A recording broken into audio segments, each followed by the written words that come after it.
খাবো কিন্তু তোমার হাতে। ঠিক আছে। এরপর এক প্লেট খাবার নিয়ে সামিয়াকে তুলে খাইয়ে দিচ্ছি আর আমিও খাচ্ছি। খাওয়ার মাঝপথে সামিয়া হাত ধুয়ে আমার হাত থেকে প্লেটটা নিয়ে আমাকে খাইয়ে দিতে লাগলো। খাওয়া দাওয়া শেষ করে দুজনেই ঘুমিয়ে পড়লাম, কেননা দীর্ঘক্ষণ পথ জার্নি করার ফলে শরীরটা বেশ ক্লান্ত হয়ে পড়েছে। সকালে ঘুম থেকে উঠে নামাজ পড়ে দুজনে বের হলাম সকালের বিশুদ্ধ বাতাসে নিঃশ্বাস নেওয়ার জন্য সৈকতের উদ্দেশ্যে।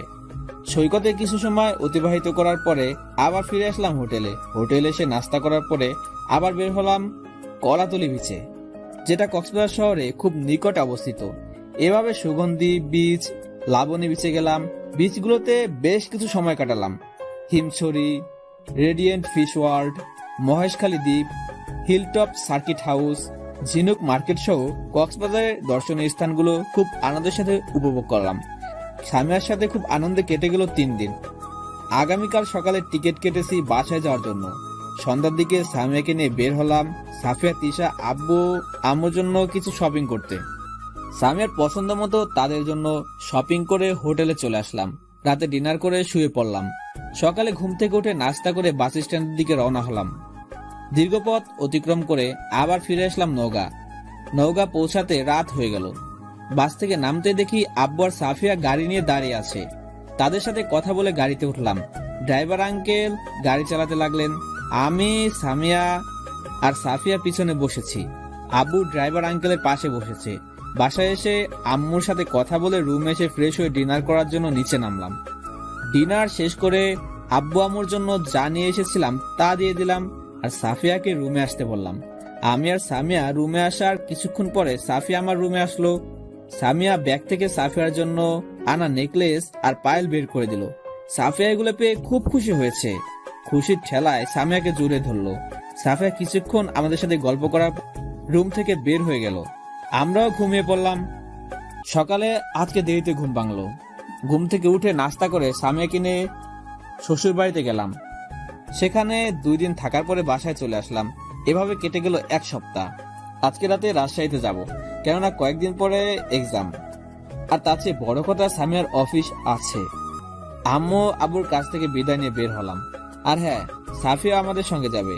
আম্মু আব্বু আসতে না দিতে চাইলেও আমার আর সামিয়ার জন্য আসতে দিল, বিশেষ করে সামিয়ার জন্য। রাজশাহীতে পৌঁছে মামার বাসার সামনে গিয়ে গাড়ি থেকে নেমে পড়লাম। বাসায় ঢুকে মামা মামিকে সালাম দিয়ে কেমন আছে তা জিজ্ঞাসা করে রুমে চলে আসলাম। তিশা আমার রুমটা আগে থেকে পরিষ্কার করে রেখেছিল। রুমে আসার পর আর ডিনার করলাম না, শুয়ে পড়লাম। সামিয়া, মামা মামি আর সাফিয়া তিশার সঙ্গে গল্প করতেছে। একটু পরে রুমে এসে দরজা লাগিয়ে দিয়ে আমার বুকের উপর মাথা রেখে শুয়ে পড়লো। পরের দিন সকাল 8টায় কলেজে গেলাম আর সামিয়া তার অফিসে গেল। ক্লাস শেষ করে বন্ধুদের সাথে আড্ডা দেওয়ার পর সামিয়াকে নিয়ে বাসায় আসলাম। পরের দিন কলেজে গেলাম। সামিয়া আমার সঙ্গে ছিল, তবে সে সাধারণ পোশাক পরেছিল। আমি, সামিয়া আর আমার বন্ধু মানে রাফি, সিফাত, মিমি আর নীলিমা এক জায়গায় বসে থেকে আড্ডা দিচ্ছিলাম। এমন সময় আবির আমাদের সামনে আসলো। আর ঠিক সেই মুহূর্তে আমার ফোনে কল আসলো। আমি ফোনটা রিসিভ করে সাইডে গেলাম। আর হ্যাঁ, আমাদের বিয়ের কথা কলেজে আমার বন্ধুরা ছাড়া আর কেউ জানে না। এদিকে শিহাব সামিয়ার সামনে গিয়ে বলল, তোমার বাবার সাথে কিছু কথা আছে। সামিয়া সহ সবাই অবাক, কারণ শিহাব যে খারাপ এটা সবাই জানে।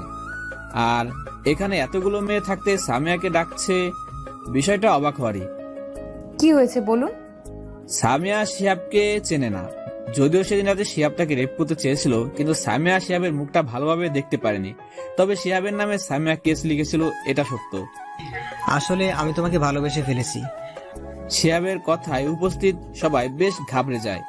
সামিয়া শান্তভাবে বলল, কি বললে? আমি তোমাকে ভালোবেসে ফেলেছি। আমি বিবাহিত। ওই যে দেখতেছেন, এটা হলো আমার হাজবেন্ড। দেখো, আমি তোমাকে মামুনের থেকে বেশি সুখে রাখবো। মামুনের কাছ থেকে চলে এসো আমার কাছে। সেটা সম্ভব নয়। কেন সম্ভব নয়? আমি কি মামুনের থেকে দেখতে খারাপ? আমার কি অর্থ সম্পদ কম আছে? নাকি মামুন তোমাকে যেই সুখ দেয় আমি তা পারবো না? শিহাবের কথা শেষ না হতেই সামিয়া ঠাস করে শিহাবকে 2টা চড় মেরে চিৎকার করে বলল, তোকে না আমি বললাম শাহিদ আমার হাজবেন্ড, তাকে আমি ভালোবাসি, তবুও সে কথা তোর কানে গেল না। আর কি বললি? শাহিদ আমাকে যেই সুখ। কথা শেষ না করেই পায়ের জুতা খুলে শিহাবের গালে মারতে থাকে। সামিয়ার চিৎকার শুনে কলেজের সব স্টুডেন্টরা এক জায়গায় জড়ো হয়ে গেছে। শিহাব সামিয়ার হাতে জুতার বাড়ি খাওয়ার পরে রাগে আর অপমানে ফুঁসতেছে। সামিয়াকে মিমি আর নীলিমা শিহাবের কাছ থেকে সরানোর চেষ্টা করতেছে, কিন্তু পারতেছে না। আমি সামিয়ার চিৎকার শুনে এসে দেখি সব স্টুডেন্ট এক জায়গায় জড়ো হয়ে গেছে। আমি সামিয়ার কাছে গিয়ে দেখি সে শিহাবকে ইচ্ছে মতো জুতা দিয়ে মারতেছে। আমি সামিয়াকে আবিরের কাছ থেকে ছাড়িয়ে নিলাম। কি হয়েছে সামিয়া? সামিয়া আমাকে জড়িয়ে ধরে কান্না করতে করতে বলল, ও বলতেছে আমি যেন তোমাকে ছেড়ে ওর কাছে চলে যাই। সে নাকি আমাকে তোমার থেকে বেশি সুখে রাখবে। তুমি নাকি আমাকে সুখ দিতে পারো না। সামিয়ার কথাগুলো শুনে মাথায় রক্ত উঠে গেল। মন চাচ্ছে শিহাবকে জীবিত অবস্থায় মাটিতে পুঁতে রাখি। আমি সামিয়াকে মিমি আর নীলিমার কাছে রেখে আবিরের কাছে চলে গেলাম। শিহাব আর তার কয়েকটা ফ্রেন্ড মাঠে বসেছিল। আমি আমার ফ্রেন্ডের একজনকে কয়েকটা হকি স্টিক নিয়ে আসতে বললাম। আমার সাথে রাফিয়া আর সিফাতও এসেছে। আমি শিহাবের কাছে গিয়ে বললাম, তুই সামিয়াকে কি বলেছিস? শিহাব হাসতে হাসতে বলল, সেদিন রাতে তুই তাকে আমাদের হাত থেকে রক্ষা করেছিলি, কিন্তু আমরা জানতাম না যে ওই শালি তোর ওয়াইফ। যাই বলিস, মালটা কিন্তু সেই রকম। তাকে বলেছিলাম না যেন তোকে ছেড়ে দিয়ে আমার কাছে চলে আসে। তাকে বিয়ে করার পর আমি তাকে দিয়ে ব্যবসা করাবো। আমি শিহাবের কথা শুনে আমার প্রচন্ড রাগ উঠলো। আবিরকে আর কিছু না বলে হকি স্টিক দিয়ে এলোপাতাড়ি মারতে শুরু করলাম। শিহাবকে মারা দেখে তার আশেপাশে বসে থাকা বন্ধুরা আমাকে মারার জন্য আসলো, কিন্তু রাফি আর সিফাত গিয়ে তাদের দুজনকে মারতে লাগলো। আমাদের কাছে হকি স্টিক থাকায় তারা আমাদের সাথে পেরে উঠতে পারতেছে না। শিহাবদেরকে মারা দেখে তাদের ব্যাচের কয়েকজন ছেলে হকি স্টিক নিয়ে আমাদেরকে মারার জন্য দৌড়ে আসলো। তাদেরকে আর আসতে না দিয়েই আর এদিকে আমি শিহাবকে পিটাতে পিটাতে আদামারা করে ফেলেছি, কারণ সে আজকে আমার কলিজাতে হাত দিয়েছে। ওর সাহস কি করে হয় সামিয়ার সম্পর্কে এসব কথা বলার। হঠাৎ করে কয়েকটা পুলিশ এসে আমাকে শিহাবের কাছ থেকে ছাড়িয়ে নেয়। শিহাব কোনো মতো দাঁড়িয়ে রক্তমাখা মুখে বলল, তোদের সংসারে আমি অশান্তি সৃষ্টি করে দিব, আর যার জন্য তুই আজ আমাকে এইভাবে মেরেছিস তাকে আমি তোর জীবন থেকে কেড়ে নিব। শিহাবের কথা শুনে হকি স্টিক হাতে নিয়ে মারতে যাব, তখনই পুলিশ আমার হাত ধরে বলল, প্লিজ স্যার, আপনি অযথা ঝামেলা করবেন না, আমরা এদেরকে দেখে নিচ্ছি। এই মাসুদ সাহেব, এদেরকে অ্যারেস্ট করুন। পুলিশগুলো শিহাব আর তার বন্ধুদেরকে থানায় নিয়ে চলে গেল।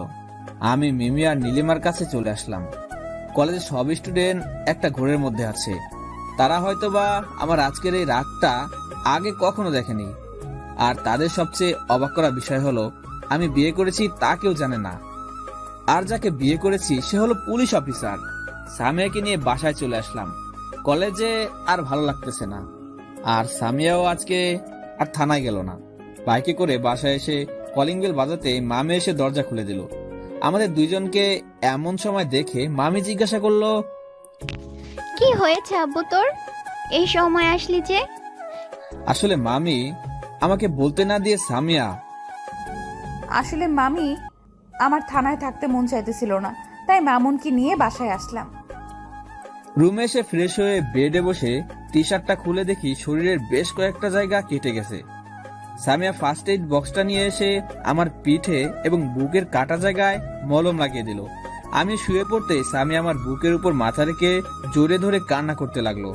আমি মাথায় হাত বুলে দিতে দিতে বললাম, এই কলিজা, তোমার কি হয়েছে? কান্না করতেছো কেন? সামিয়া ফুফিয়ে কান্না করেই যাচ্ছে।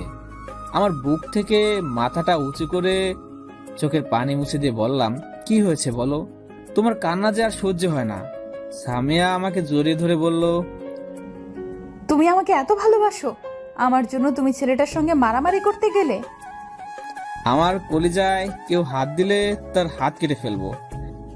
ছেড়ে যাবে না তো কখনো? না কলিজা, তোমাকে ছাড়া বাঁচবো কেমন করে বলো? সামিয়া আমার বুকে মুখ গুজে বলল, হুম। শুয়ে থাকতে থাকতে যে কখন ঘুমিয়ে পড়েছি বলতেই পারবো না। ঘুম থেকে জেগে উঠে ঘড়ির দিকে তাকিয়ে দেখি দুপুর 1টা বেজে গেছে। স্যামের দিকে তাকিয়ে দেখি এক পা আমার পেটের উপর দিয়ে আমাকে জড়িয়ে ধরে আছে। মনে হচ্ছে আমি কোলবালিশ। আমি সামিয়ার গায়ে হাত দিয়ে বললাম, সামিয়া হুম। ওঠো, দুপুর হয়ে গেছে তো। সামিয়া কিছু না বলে আমাকে জড়িয়ে ধরে আবার ঘুমিয়ে পড়লো। একটু পরে দুজন উঠে গোসল করে নামাজ পড়ে লাঞ্চ করার জন্য ডাইনিং টেবিলে গেলাম। গিয়ে দেখি মামা আর মামি বসে আছে। তিশা আর সাফিয়া একটু বাইরে গেছে। লাঞ্চ করে মামা মামির সাথে বসে থেকে আড্ডা দিতে সামিয়া আর সাফিয়া আসলো। মামি ওদেরকে লাঞ্চ করার জন্য নিচে আসতে বললে ওরা বলল রেস্টুরেন্ট থেকে লাঞ্চ করে এসেছে। আমি আর সামিয়া রুমে আসলাম। বিকেলে রুম থেকে বের হতেই সাফিয়া এসে বলল, ভাইয়া কোথায় যাচ্ছ? একটু বন্ধুদের সাথে আড্ডা দিতে যাচ্ছি। কেন, কিছু বলবি? না, কখন আসবে? সন্ধ্যায়। ঠিক আছে, এসো। আমি বাইক নিয়ে বন্ধুদের সাথে আড্ডা দেওয়ার জন্য একটা পার্কে গেলাম। সেখানে রাফি আর সিফাত আসতে চেয়েছিল। পার্কে বসে দেখি রাফি আর সিফাত বসে আছে। আমি বাইক রেখে ওদের সাথে কিছুক্ষণ আড্ডা দিলাম। এরপরে একটা রেস্টুরেন্টে ঢুকে কফি খেলাম। রাফি বলল, আজকে তোদের দুজনকে নীলিমা যেতে বলেছি। কোনো কিছুর আয়োজন আছে নাকি? আজকে নীলিমার আব্বু আম্মু এসেছে, আর সেই জন্য তোকে যেতে বলেছি। বিশেষ করে নীলিমার আম্মু তোদেরকে দেখতে চেয়েছে। আমির, ঠিক আছে চল। রেস্টুরেন্টের বিল মিটিয়ে বাইক নিয়ে রাফির বাসায় চলে আসলাম। রাফি কলিং বেল বাজাতে নীলিমা এসে দরজা খুলে দিল। আমাদেরকে দেখে নীলিমা বলল, আরে ভাইয়ারা আসুন, বাইরে দাঁড়িয়ে আছেন কেন? যাচ্ছি, এত তাড়াহুড়া কিসের? বাসায় ঢুকে দেখি রাফির মা বাবার সামনে সোফায় একজন পুরুষ আর একজন মহিলা বসে আছে। পুরুষ লোকটা হলো নীলিমার বাবা, আর তার সাথে যে মহিলা বসে আছে সেটা নিশ্চয়ই নীলিমার মা হবে। আমি রাফির মা বাবাকে সালাম দিলাম। নীলিমা এসে আমাকে আর সিফাতকে ভদ্র মহিলার সঙ্গে পরিচয় করে দিয়ে বলল, ভাইয়া, এটা হলো আমার আম্মু, আর আম্মু এটা হলো মামুন ভাইয়া, আর এটা হলো সিফাত ভাইয়া। আমি আর সিফাত আন্টির সাথে মানে নীলিমার আম্মুর সাথে পরিচিত হলাম। খুবই নম্র ভদ্র মহিলা, একেবারে নীলিমার মতো। মনে হচ্ছে নীলিমার কপি। ও সরি, নীলিমা ওনার কপি। আন্টি আঙ্কেলদের সঙ্গে কথা বলতে রাত হয়ে গেল। বাসায় আসতে চাইলে নীলিমা আর রাফি ডিনার না করে আসতেই দিবে না। সকলে মিলে একসাথে ডিনার করে বাসায় আসার জন্য তাদের থেকে বিদায় নিয়ে রাফির বাসা থেকে বের হলাম। বাইরে এসে পকেট থেকে ফোন বের করে দেখি রাত 8টা বেজে গেছে, আর সাফিয়া, তিশা আর সামিয়ার অনেকগুলো কল। আমি সামিয়ার কাছে ফোন করলাম। ফোন রিসিভ করে সামিয়া বলল, আই তুমি কোথায় আছো? একটু রাফির বাসায় এসেছিলাম, এখন বাসায় যাচ্ছি। একবার তো ফোন করে জানতে পারতে। তোমার জন্য কত চিন্তা করেছিলাম, আর কখন থেকে ওয়েট করতেছি। ঠিক আছে, যাচ্ছি কলিজা। ফোন রেখে আমি আর সিফাত যে যার বাসার উদ্দেশ্যে রওনা দিলাম। বাসায় এসে রুমে ঢুকে দেখি রুমে সামিয়া নেই। ফোনটা বেজে উঠলো, হাতে নিয়ে দেখি সামিয়া ফোন দিয়েছে। আমি রিসিভ করে বললাম, কোথায় আছো তুমি?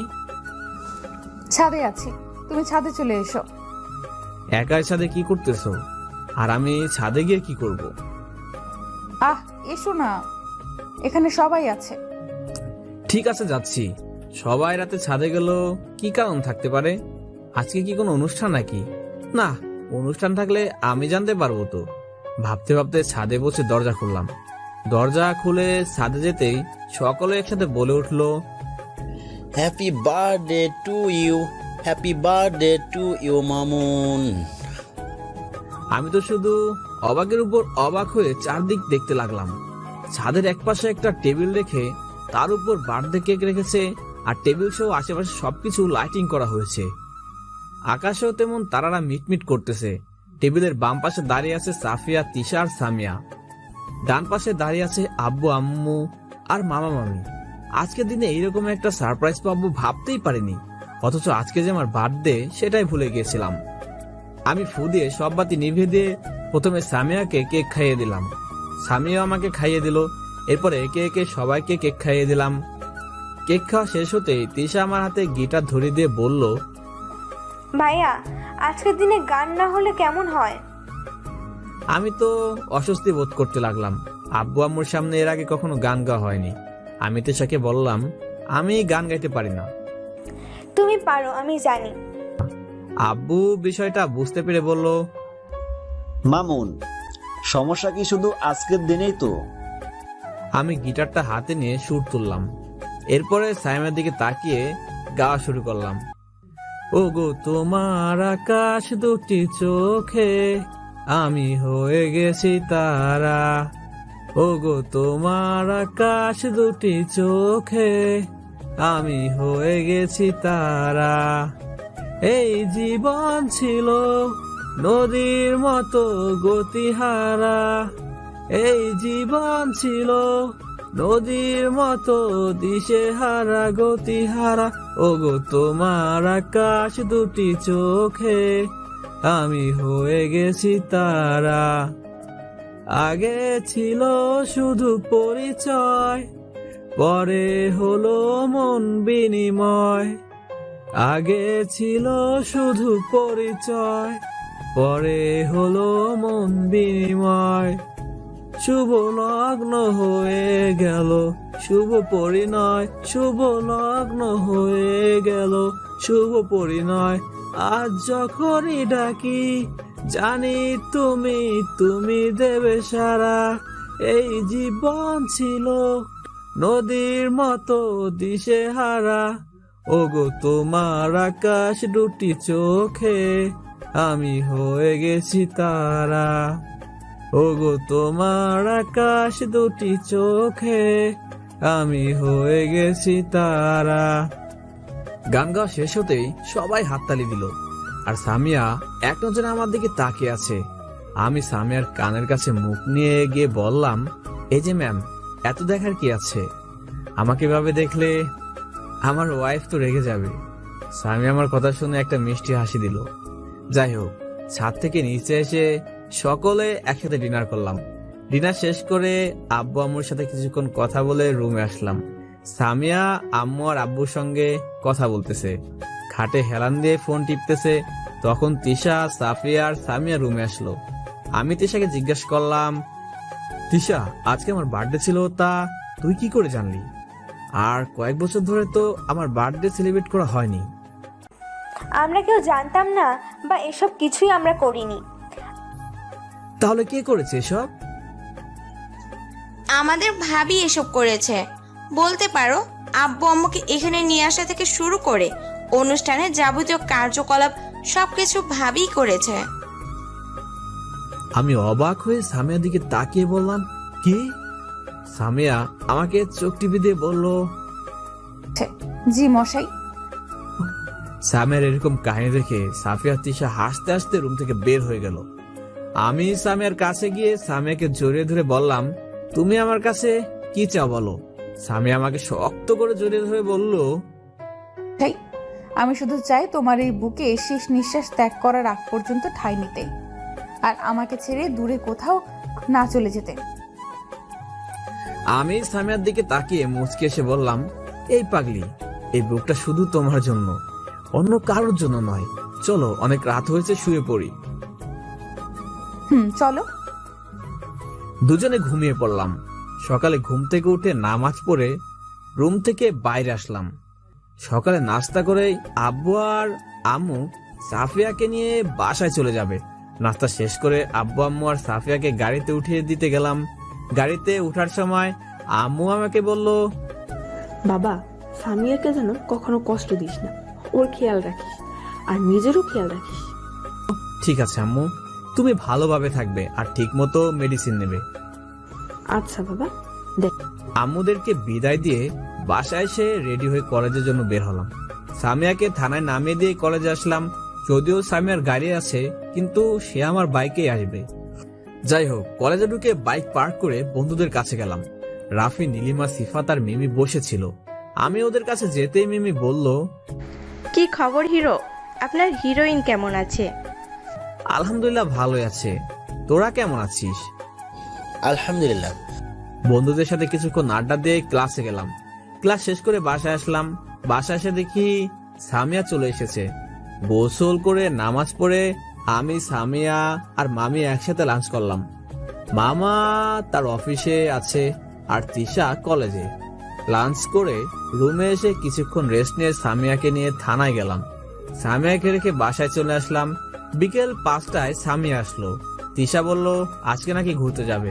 সামিয়া আর তিশাকে ঘুরতে নিয়ে গেলাম। ঘোরাঘুরি করে বাসায় চলে আসলাম। রাতে ডিনার করে ঘুমিয়ে পড়লাম। সকালে উঠে নাস্তা করে নিত্যদিনের ন্যায় কলেজে গেলাম।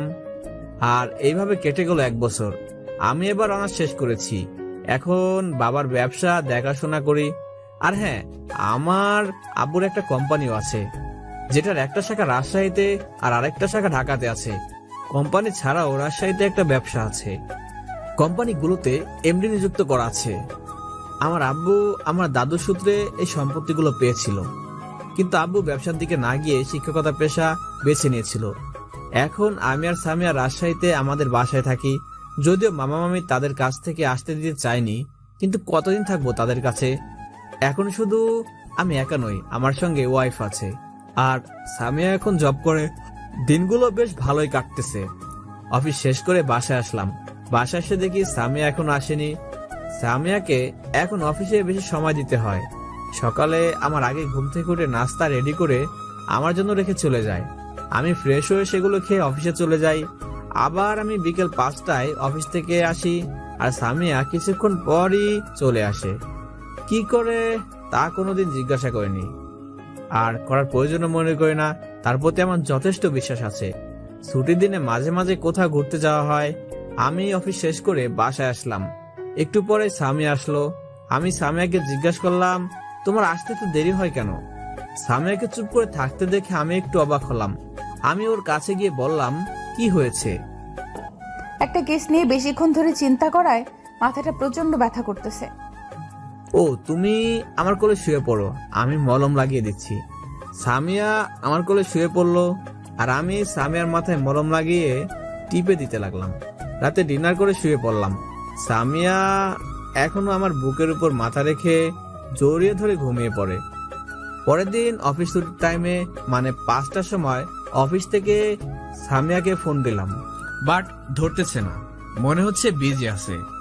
একটু পরে আমার ইমেলে কয়েকটা ফটো আসলো, যা দেখে আমার দুনিয়া কেঁপে উঠলো। ফটোগুলো ছিল শিহাব আর সামিয়ার। তারা দুজনে এক রেস্টুরেন্টে সামনাসামনি বসে থেকে হাতে হাত রেখে হেসে হেসে কথা বলতেছে আর কফি খাচ্ছে। একটু পরে একটা অপরিচিত নম্বরে ফোন আসলো। আমি রিসিভ করতে অপর পাশ থেকে অপরিচিত কণ্ঠে বলল, হ্যালো, কে আপনি?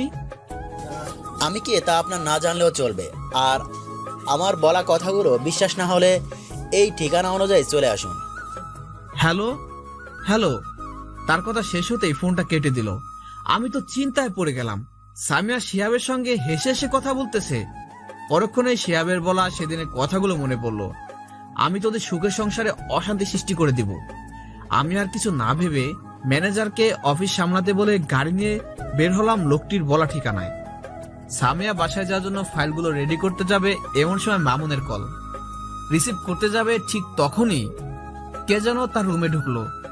ভালো করে দেখে সেদিন সেই ছেলেটা, যাকে সেই কলেজ ক্যাম্পাসে জুতা পিটিয়েছিল, মানে শিহাব। সামিয়া শিহাবকে দেখে রেগে গিয়ে বলল, তুই এখানে? বেরিয়ে যা বলতেছি। শিহাব সামিয়ার দিকে হাত জোর করে বলল, প্লিজ ম্যাম, আপনি আমাকে মাফ করে দিন। আমি আমার ভুল বুঝতে পেরেছি।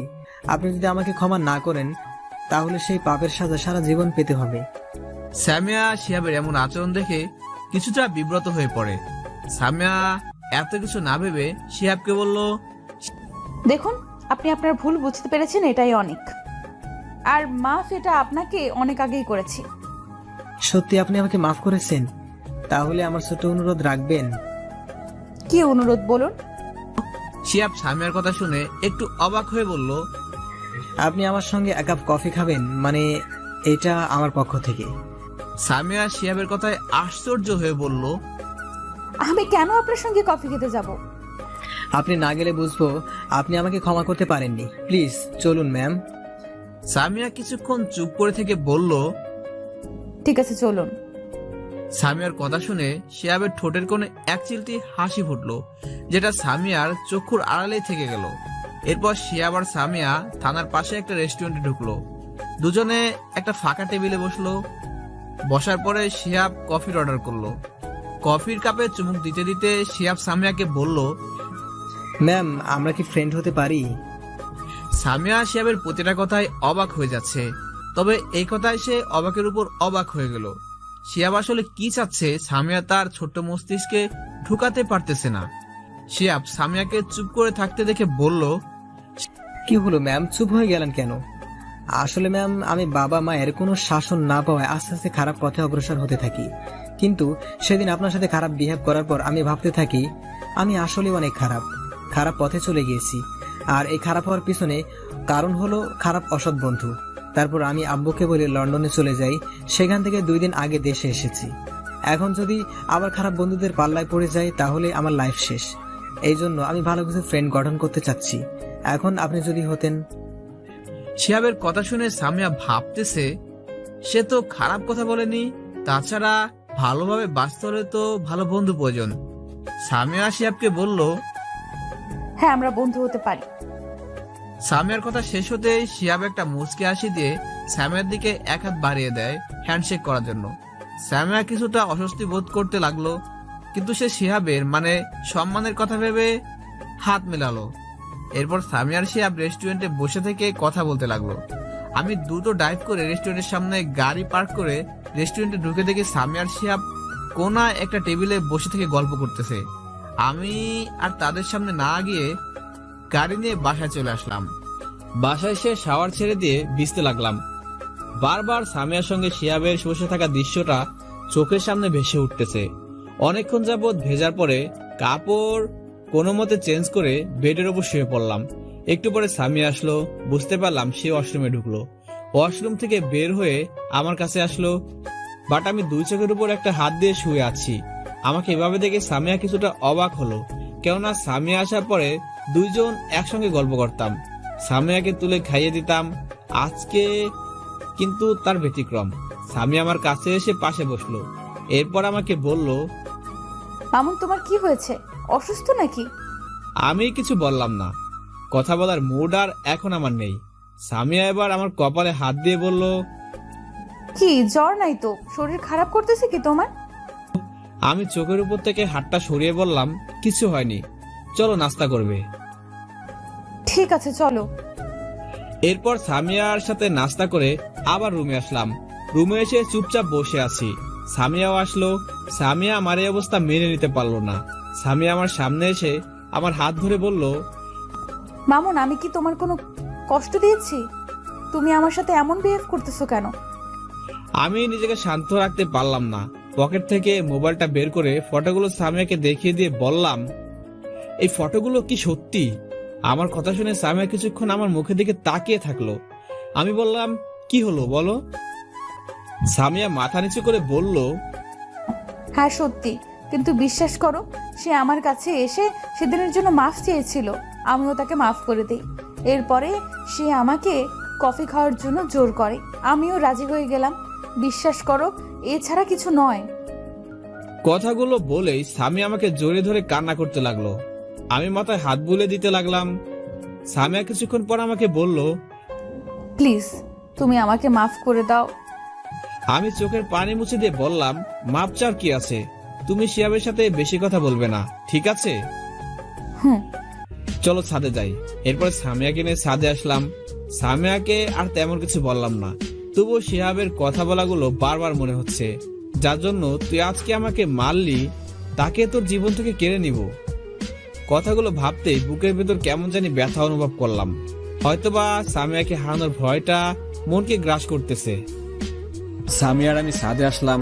ছাদে আসার পরে আমি দোলনায় বসতেই সামিয়া আমার কোলের উপর মাথা রেখে পা দুটি ছড়িয়ে দিয়ে শুয়ে পড়লো। আমি সামিয়ার মাথায় হাত বুলিয়ে দিতে লাগলাম। আজ কেন জানি কথা বলতেও ভালো লাগতেছে না। আকাশের দিকে তাকিয়ে তারাদের মিটিমিটি রূপ দেখতেছি। মাঝে মাঝে মেঘের সাথে লুকোচুরি খেলতেছে। চাঁদের উপর আছে কেমন যেন মেঘের প্রলেপ পড়েছে। সামিয়া হাত দিয়ে আমার মুখটা তার দিকে ঘুরিয়ে নিয়ে চোখে চোখ রেখে বলল, কি হয়েছে তোমার? তুমি এমন করতেছো কেন? বিকেলের বিষয়টা নিয়ে এত ভাবতেছো? আমি ভুল করেছি, আমাকে মারো, বকা দাও, তবুও তুমি এমন ভাবে থেকো না। সামিয়ার কপালে একটা চুমু দিয়ে বললাম, না রে পাগলি, এমনিতেই শরীরটা একটু খারাপ করতেছে।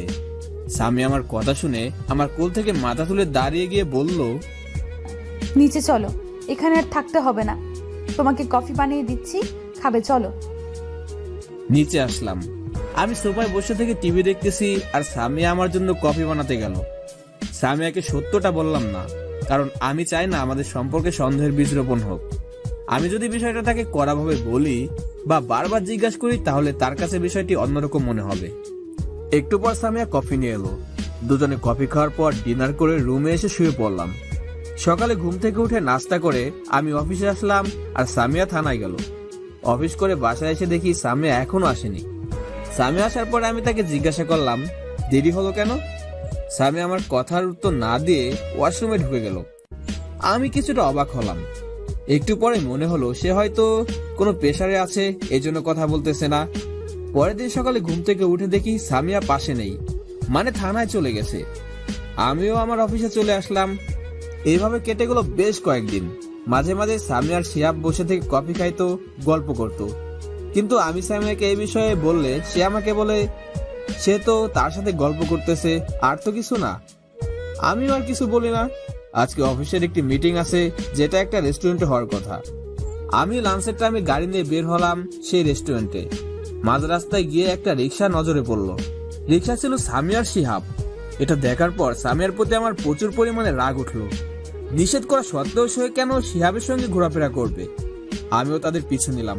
দূরত্ব বজায় রেখে আমি তাদের পিছে পিছে যাচ্ছি, কেননা সামিয়া আমার গাড়ি দেখলে চিনতে পারবে। কিছু দূর যাওয়ার পর দেখি তারা দুজনে রিক্সা থেকে নেমে একটা পরিত্যক্ত অবস্থায় থাকা বাসায় ঢুকতেছে। সামিয়ার শিহাবকে দেখে দুজন লোক মুচকি এসে সামিয়ার শিহাবের সাথে হাত মেলালো। তবে সামিয়া এখন সাধারণ ড্রেস পরে আছে, মানে একটা শাড়ি পরে আছে। সামিয়ার শিহাব ভিতরে ঢোকার পর লোকগুলো দরজা লাগিয়ে দিয়ে ভিতরে ঢুকে গেল। এসব দেখে আমার মাথায় রক্ত উঠে গেল। রাগে হাতের শিরাগুলো ফুলতে শুরু করলো। আমি সেখান থেকে বাসায় চলে আসলাম আর ম্যানেজারকে ফোন দিয়ে মিটিং ক্যান্সেল করে দিতে বললাম। বাসায় এসে বেডে শুয়ে পড়লাম। বিকেলবেলা সামিয়া বাসায় আসলো। আমি সামিয়াকে জিজ্ঞেস করলাম আজকে লাঞ্চ টাইমে কোথায় গিয়েছিলে। সামিয়া আমার কথায় চমকে উঠলো। মনে হচ্ছে আমার জানার কথা না। সামিয়া নিচের দিকে তাকিয়ে মুচকি এসে বলল, সেটা না হয় অজানাই থাক, বলতে পারো এটা তোমার জন্য একটা সারপ্রাইজ। তবে আর কয়েকদিন পরে আরো একটা সারপ্রাইজ পাবে, যেটা তুমি কখনো কল্পনাও করতে পারবে না। আমি কিছু না বলে রুম থেকে বেরিয়ে আসলাম। সামিয়া আসলে কি বোঝাতে চাচ্ছে? সে কি আমার কাছে কোনো কিছু লুকাচ্ছে? সকালে অফিসে চলে গেলাম। সামিয়া আজকেও আমার আগেই চলে গেছে, আর যাওয়ার সময় বলল যে আজকে নাকি তার আসতে দেরি হবে। কি যেন একটা কাজ আছে। অফিসে এসে কাজ করতেছি, লাঞ্চ টাইমে কয়েক মিনিট আগেই ইমেলে কয়েকটা ভিডিও আর কয়েকটা ফটো আসলো। ভিডিওটা কয়েক মিনিট প্লে হওয়ার সাথে সাথে মোবাইলটা হাত থেকে পড়ে গেল, আর মনে হচ্ছে দুনিয়াটা অন্ধকার হয়ে গেল। কি দেখলাম এটা? সামিয়া আমাকে এভাবে ঠকাবে তা কখনো ভাবতেই পারিনি। এটাই ছিল সামিয়ার দেয়া সারপ্রাইজ। মোবাইলটা হাতে নিয়ে বাসায় চলে আসলাম।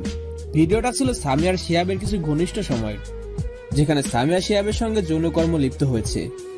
বাসায় এসে আম্মু আব্বু আর সামিয়ার বাবা মাকে যত তাড়াতাড়ি সম্ভব আমার বাসায় আসতে বললাম। তারা কিছু জানতে চাইলে বললাম এখানে আসলে বুঝতে পারবে। বিকেলে আব্বু আম্মু আর সামিয়ার বাবা মা আসলো। তাদেরকে ভিডিও আর ফটোগুলো দেখালাম। দেখার সাথে সামিয়ার আম্মু সোফায় বসে পড়লো, আর আমার বাবা মা বাকরুদ্ধ হয়ে গেল। তারাও হয়তো কখনো ভাবতে পারেনি সামিয়া এমন করবে। সন্ধ্যার দিকে সামিয়া বাসায় আসলো। আমরা সকলে সোফায় বসে আছি। সামিয়া তার বাবা মাকে দেখে বেশ অবাক হলো, কারণ তার বাবা মা আসবে সেটা সে জানে না। সামিয়া তার আম্মুর কাছে গিয়ে বলল, আম্মু তুমি কখন আসলে?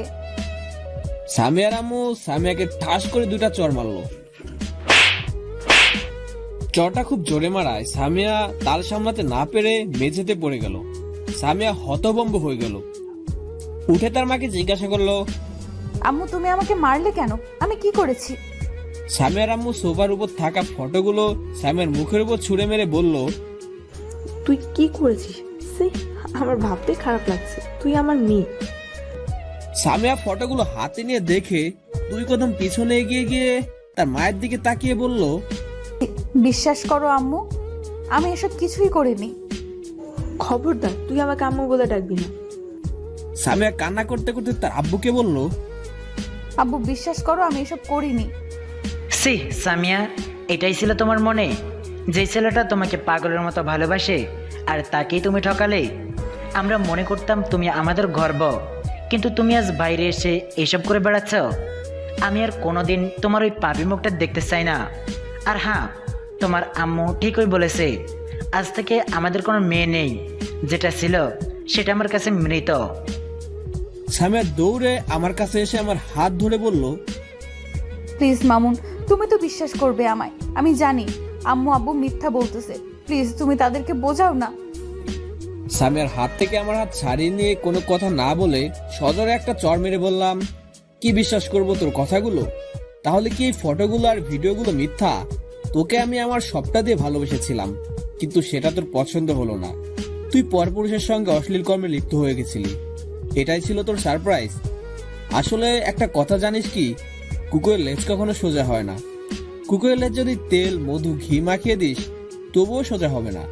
সেরকম তুই, তোর সবকিছু ভুলে গিয়ে তোকে আবারও বুকে জড়িয়ে নিয়েছিলাম, কিন্তু তুই আমার ভালোবাসার শেষেই প্রতিদান কি দিলি? আচ্ছা, তুই বলতে পারবি আমার ভালোবাসার মধ্যে এমন কি ভুল ছিল যার জন্য আজকে আমার বুকে এই দহন জ্বালিয়ে দিলি? এসব বলে আর কোনো লাভ নেই। তুই এখন আমার বাড়ি থেকে চলে যা। চাই না তোকে আর আমি, চাই না তোর মতো পাপীর মুখ দেখতে। স্বামী আমার কথাগুলো শুনে পা জড়িয়ে ধরে কান্না করতে করতে বলল, প্লিজ মামুন, আমার কথা শোনো, এসব মিথ্যা, আমি এসব কিছুই করিনি। হা হা, কি শুনবো? আমি তোর কিচ্ছু শুনতে চাই না। আমি আর চাই না কোনো পাপীর দিকে তাকাতে। তবুও সামিয়া পা ধরে কান্না করতে করতে বলল, মামুন, তুমি আমাকে ছেড়ে দিলে আমি কোথায় যাব বলো? প্লিজ মামুন, তুমি আমাকে এরকম সাজা দিও না, আমি তোমাকে ছাড়া বাঁচবো না। আমি সামিয়ার কাছ থেকে ছাড়িয়ে নিয়ে বললাম, কেন, আমি ছাড়া কি তোর আর কেউ নেই? যাদের সাথে বেড শেয়ার করছিলি তাদের কাছে যাবি। সামিয়া মাথা হেলে কান্না করে যাচ্ছে। আমি ধমক দিয়ে বললাম, কি হলো, কথা কানে যাচ্ছে না? তোকে আর আমার চোখের সামনে দেখতে চায় না। এই মুহূর্তে চলে গেলে খুশি হব। সামিয়া আমার মুখের দিকে তাকিয়ে চোখের কোণে পানি নিয়ে এসে একটা মুচকি এসে বলল, আমি চলে গেলে তো ভালো থাকবে? ঠিক আছে, আমি চলে যাচ্ছি। একটা কথা জেনে রেখো, আমি তোমাকে নিজের থেকেও বেশি ভালোবাসতাম, কিন্তু সেটা তুমি দেখলে না। দেখলে শুধু আমার নামে থাক। আর বললাম না, সারপ্রাইজটা যেটা চেয়েছিলাম সেটা দেওয়া হলো না, হয়তোবা আর দেওয়াও হবে না। ভালো থেকো, শরীরের যত্ন নিও, আর আব্বু আম্মুকে দেখে রেখো, আর পারলে একটা ভালো পবিত্র মেয়েকে বিয়ে করে নিও। আমার কাছ থেকে স্বামী ওর বাবা মার সামনে গিয়ে বলল, আব্বু আম্মু, সরি, আমি তো আর আপনাদের মেয়ে না। শুনুন, আমার জন্য আপনার মান সম্মান নষ্ট হয়েছে, এই জন্য আমি আপনাদের দুজনের কাছে ক্ষমা চেয়ে নিচ্ছি, আমাকে ক্ষমা করে দিয়েন। এরপরে সামিয়া আমার আম্মুর কাছে যেতে আম্মু বলল, মারে, তুই এই কাজ কিভাবে করলি? তোকে তো আমি নিজের মেয়ের মতোই ভালোবাসতাম। সামিয়া মাটির দিকে তাকিয়ে বলল, আমি জানি আমি খারাপ, অপবিত্র, আর আমি আসতেও চাই না আপনাদের কাছে এই পাপী মুখ নিয়ে, কিন্তু আমি আপনাদের কাছে একটা অনুরোধ করি, প্লিজ আজকের রাতটা আমাকে এখানে থাকতে দিন। কথা দিচ্ছি, কালকে সকালে এই পাপী মেয়ের মুখ কাউকে না দেখেই চলে যাব। আব্বু আম্মুকে কিছু বলতে না দিয়ে আমি বললাম, আমি কোনো ছলনাময়কে চোখের সামনে দেখতে চাই না। সামি আর কিছু না বলে চোখের পানি মুছতে মুছতে বাসা থেকে বের হয়ে গেল। আমি রুমে এসে দরজা লাগিয়ে দিয়ে বালিশে মুখ গুজে কান্না করতে লাগলাম। কেন আমার ভাগ্যে এসব হয়? সামিয়া, আমি তো সবকিছু ভুলে তোমাকে আপন করে নিয়েছিলাম, কিন্তু তুমি কেন আবার আমার সাজানো স্বপ্নগুলো ভেঙে দিয়ে চলে গেলে?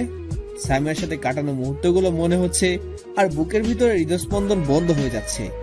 সকালে বালিশে মাথা দিয়ে চোখ বন্ধ করে শুয়ে আছি। সারা রাত একটুও ঘুম হয়নি। রাতে আম্মু খাওয়ার জন্য ডেকেছিল, কিন্তু আমার খাওয়ার ইচ্ছাটাই মরে গেছে। কে যেন দরজা টোকা দিচ্ছে। উঠে দরজা খুলে দেখি তিশা দাঁড়িয়ে আছে। তিশা আমাকে জোরে ধরে কান্না করতে করতে বলল, ভাইয়া প্লিজ আমাকে মাফ করে দে। আমি যদি ফুপি আর আঙ্কেলকে তোদের কথা না বলতাম, তোদের বিয়েও হতো না, না আজকে তোদের এই কষ্ট সহ্য করতে হতো না। আরে পাগলি, তোকে আগেও বলছি, যা ভাগ্যে আছে সেটাই হবে। আর সবচেয়ে বড় কথা, যে কখনো ছিল না তাকে বেঁধে রাখা যায় না। এটা ছিল তার মোহ। আবার যদি সে ভাগ্যে থাকে তাহলে আবার আসবে। খুব কষ্ট করে কথাগুলো বললাম। কথাগুলো বলার সময় চোখ দিয়ে পানি বের হতে লাগলো। তিশার চোখের আড়ালে মুছে ফেললাম। ভাইয়া, তুই এত ফ্রিভাবে কথা বলছিস কি করে? তোর কি তার জন্য একটুও কষ্ট হচ্ছে না? আমি তিশার কাছ থেকে সরে ড্রেসিং এর সামনে দাঁড়িয়ে বললাম, না রে, কার জন্য কষ্ট হবে? এসব কষ্ট সহ্য করার অভ্যাস আছে, তবে এখন তাকে ভুলতে কষ্ট হবে, আস্তে আস্তে ঠিক হয়ে যাবে। ভাইয়া আমি বুঝতে পারছি, তোর মনে অন্য কিছু চলতেছে। এমন কিছু করিস না যাতে আবার ফুপি আর আঙ্কেল কষ্ট পায়। আমি একটা মিথ্যা মুচকি এসে বললাম, আরে না, তুই নিচে যা, আমার ভালো লাগতেছে না, আমি রেস্ট নিব। তিশা চলে যাওয়ার পরে আমি আবারও কাঁথা মুড়ি দিয়ে শুয়ে থাকলাম। একটু পরে আম্মু একটা প্লেটে খাবার নিয়ে আসলেন। না খেতে চেয়েও জোর করে খাইয়ে দিল।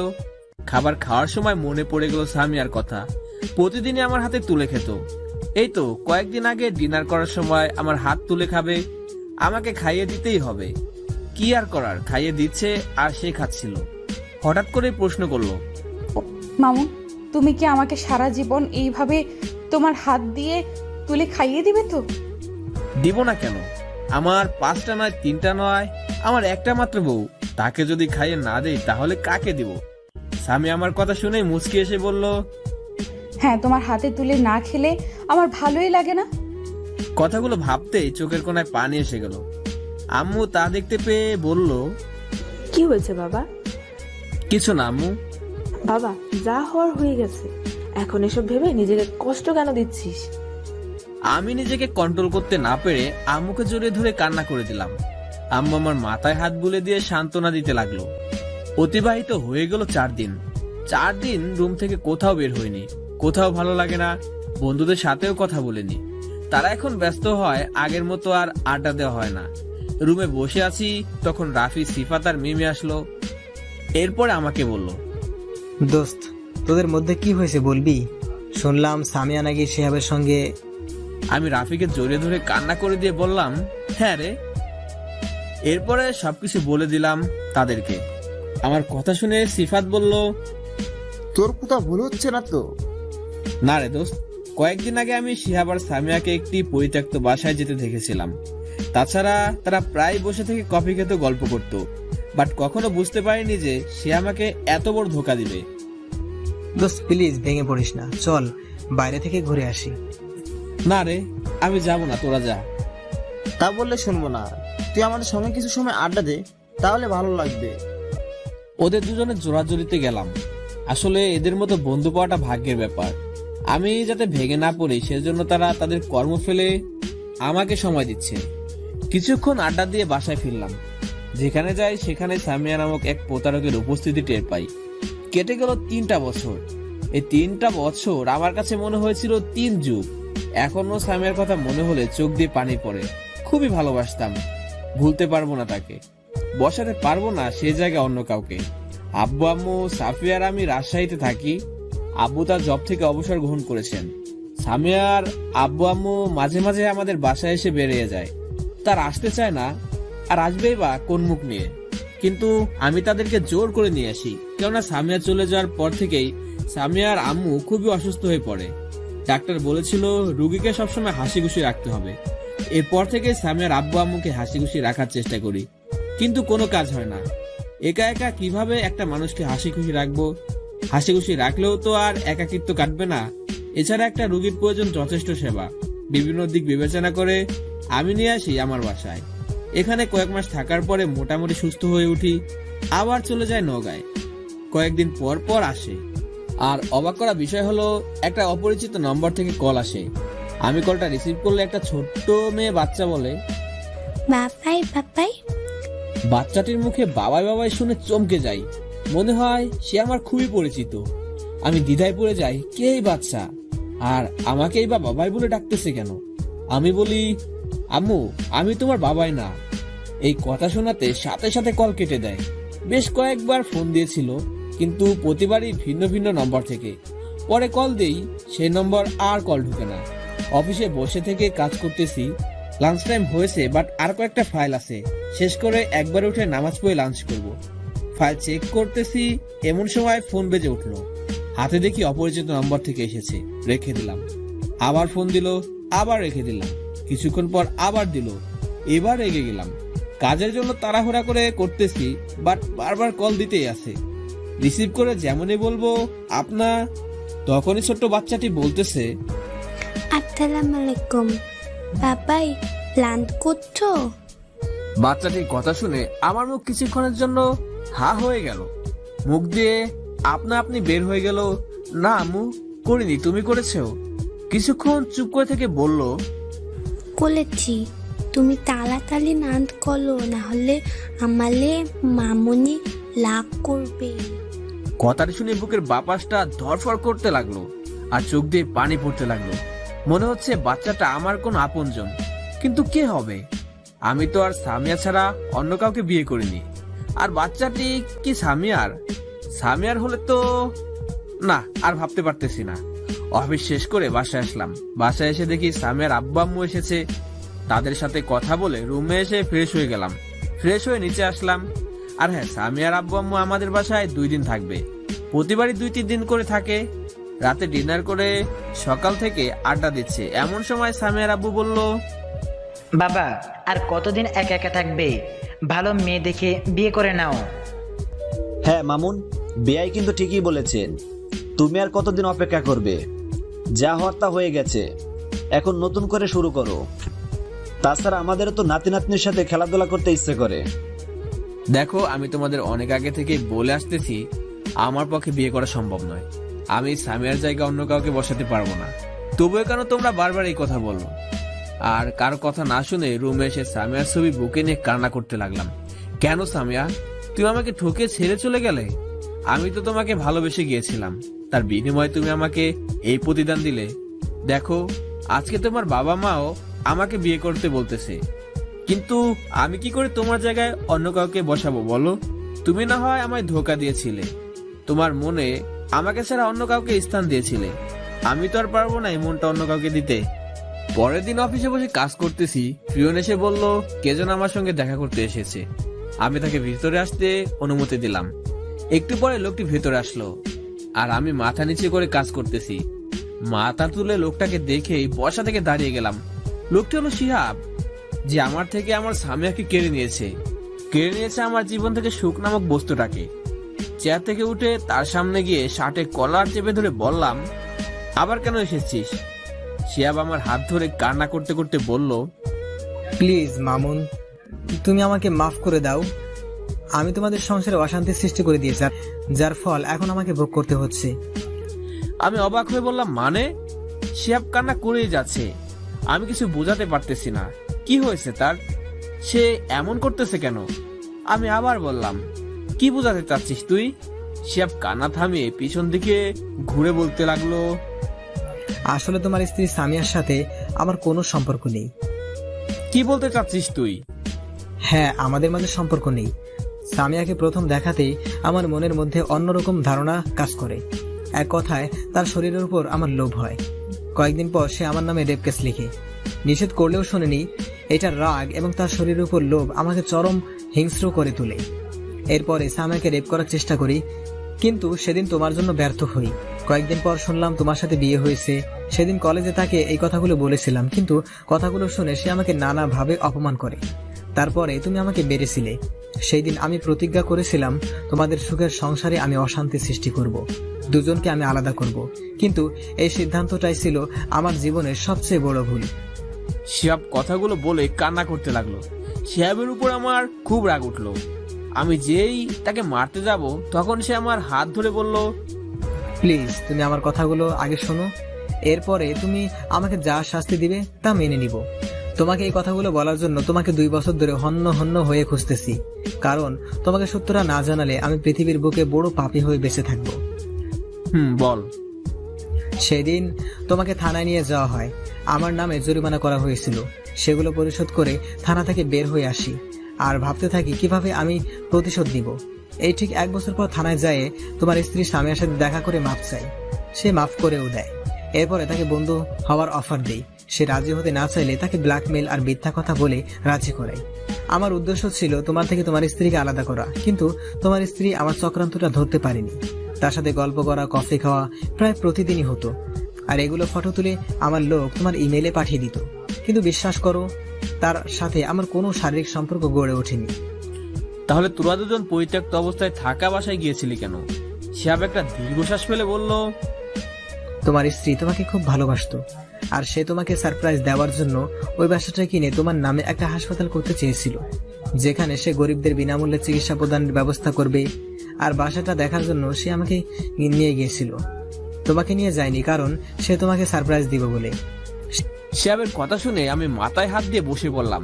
সামিয়া আমাকে এতটা ভালোবাসতো আর আমি তাকে সন্দেহ করলাম। ছি, পরক্ষণে মনে পড়লো ভিডিও আর ফটোগুলোর কথা, যেগুলো ছিল শিহাব আর সামিয়ার অন্তরঙ্গ মুহূর্তের। শিহাবকে বললাম, তাহলে ভিডিও আর ফটোগুলো? সেগুলো ছিল এডিট করা। আমি চেয়েছিলাম ভিডিও আর ফটোগুলো তোমাকে দেখালে তুমি তাকে ভুল বুঝে বাসা থেকে বের করে দিবে আর সে আমার কাছে সাহায্য চাওয়ার জন্য আসবে, কারণ এখানে আমি তার বেস্ট ফ্রেন্ড হয়েছিলাম। আর আমার কাছে আসলেই আমি তাকে বিয়ে করে নিব, এতে আমার প্রতিশোধ নেওয়াটাও হয়ে যাবে, আবার তাকে দ্বারা আয়ও হবে। কিন্তু সেদিনের পর থেকে তাকে আর দেখতে পাইনি। তাকে বিয়ে করার কথা বললে আব্বু আমার কাছে সামিয়ার সম্পর্কে সব বলে দেয়। আমি কি করেছিলাম তাও বলে দেয়, কারণ আমার বিশ্বাস ছিল আব্বু আমাকে কিছুই বলবে না। কিন্তু না, আব্বু সেদিন এসব শোনার পরে আমাকে একটা চড় দিয়ে বাসা থেকে বের হয়ে যেতে বলে আর আমাকে কোলাঙ্গার সন্তান, পাপী আরো অনেক ভাষায় গালাগালি করে। সেখানে আমার সাথে আমার বন্ধু অর্ক আর মেহেদি ছিল। আমি তাদেরকে নিয়ে বাসা থেকে বের হয়ে আসি আর তাদের সাথে আলোচনা করি কিভাবে আব্বুকে মেরে ফেলতে পারবো, কারণ তাকে না মেরে ফেললে আমি সামিয়াকে বিয়ে করতে পারবো না। আব্বু বন্ধুরা নিষেধ করা সত্ত্বেও আমি শুনিনি। সেদিন রাতে আব্বুর খাবারে ঘুমের ওষুধ মিশিয়ে দেই এবং রাতে বালিশ চাপা দিয়ে হত্যা করি। কথাগুলো বলে শিহাব পাশে থাকা চেয়ারে বসে পড়ল। আর শিহাবের প্রতি আমার যা রাগ হচ্ছে তা বলে বোঝাতে পারবো না। শিহাব আবার বলতে শুরু করলো, আব্বু মারার ফলে আম্মু খুবই ভেঙে পড়ে, তবে আম্মু জানতো না যে আমি আব্বুকে হত্যা করি। আমরা দুইজন বন্ধু ছাড়া এই বিষয়ে আর কেউ জানতো না। আর এই দুই বন্ধু ছিল আমার শেয়ার পার্টনার। আমরা তিনজন মিলে ড্রাগসের ব্যবসা করতাম, যেটা কেউ জানতো না, এমনকি আমাদের মা বাবাও না। দিন যায় আর আম্মু আব্বুর মৃত্যুর শোকে অসুস্থ হয়ে পড়ে। এইভাবে কেটে যায় একটা বছর। আম্মু বিছানায় শুয়ে থাকতে প্যারালাইসিস আক্রান্ত হয়ে যায়। তার কিছুদিন পরেই আম্মুর একবার হার্ট অ্যাটাক হয়। ডাক্তার বলেছেন এই অবস্থায় যদি রোগী আবার হার্ট অ্যাটাক করে তাহলে তাকে বাঁচানো যাবে না। আম্মু কথা শুনতে পারতো, বুঝতে পারতো, কিন্তু বলতে পারতো না। আম্মু অসুস্থ থাকায় সবসময় আম্মুর পাশেই থাকতাম, যার ফলে বন্ধুদের সাথে ব্যবসায় বেশি সময় দিতে পারতাম না। লাভের টাকা 3 ভাগের 1 ভাগ চাইলে তারা দুজন আমাকে দিতে অসম্মতি জানায়। আমি রেগে গিয়ে অর্ককে কয়েকটা চড় মারি। অর্ক রেগে আমাকে মারতে শুরু করে। এক পর্যায়ে আমাদের মধ্যে বিভেদ সৃষ্টি হয় আর সে আমার আম্মুকে আমার আব্বুর হত্যার কথা জানিয়ে দেয়। আম্মু কথাটা শুনতে পারার সাথে সাথে হার্ট অ্যাটাক করে মারা যায়। আমি আমার কর্মের ফল পেয়েছি। যদি তোমাদেরকে আলাদা না করতাম, তোমাদের মধ্যে অশান্তি সৃষ্টি না করতাম, তাহলে আজকে আমি আমার পিতা মাতাকে হারিয়ে ফেলতাম না। আজ আমি অনাথ হতাম না। মামুন, তুমি আমাকে যা শাস্তি দিবে আমি মাথা পেতে নিব, তবুও আমাকে মন থেকে মাফ করে দাও। একথা বলেই শিহাব আমার পা জড়িয়ে ধরলো। আমি শিহাবকে পা থেকে তুলে 2টা চড় মেরে কলার ধরে বললাম, কেন করেছিস তুই এসব? দেখ, আজকে আল্লাহ তো শাস্তি নিজ হাতে দিয়েছেন, আর কোনোদিন যেন তোকে আমার সামনে না দেখি। আমি অফিস থেকে কোনো মতে বাসায় চলে আসলাম। বাসায় এসে আম্মুকে জড়িয়ে ধরে কান্না করতে লাগলাম। আম্মু কিছুটা অবাক হয়ে গেল। আমার মাথায় হাত বুলিয়ে দিতে দিতে বলল, কি হয়েছে বাবা, কি হয়েছে তোর? আম্মুর পাশে সামিয়ার আম্মু বসেছিল। সামিয়ার আম্মু আমাকে বলল, মামুন, তোমার কি হয়েছে? আমি কান্না করতে করতে বললাম, আম্মু, সামিয়া সামিয়া। সামিয়ার আম্মু? আর আমার মানে? সামিয়ার নির্দোষ, সামিয়ার কোনো দোষ ছিল না। কি হয়েছে? এরপরে শিহাব আমাকে যা কিছু বলছিল সবকিছু বললাম তাদেরকে। আমার কথা শুনে সামিয়ার আম্মু সেন্সলেস হয়ে পড়ল। ডাক্তার আঙ্কেলকে ফোন দিলাম। একটু পর ডাক্তার আঙ্কেল চলে আসলো। চেক আপ করে বলল হার্ট অ্যাটাক করেছেন।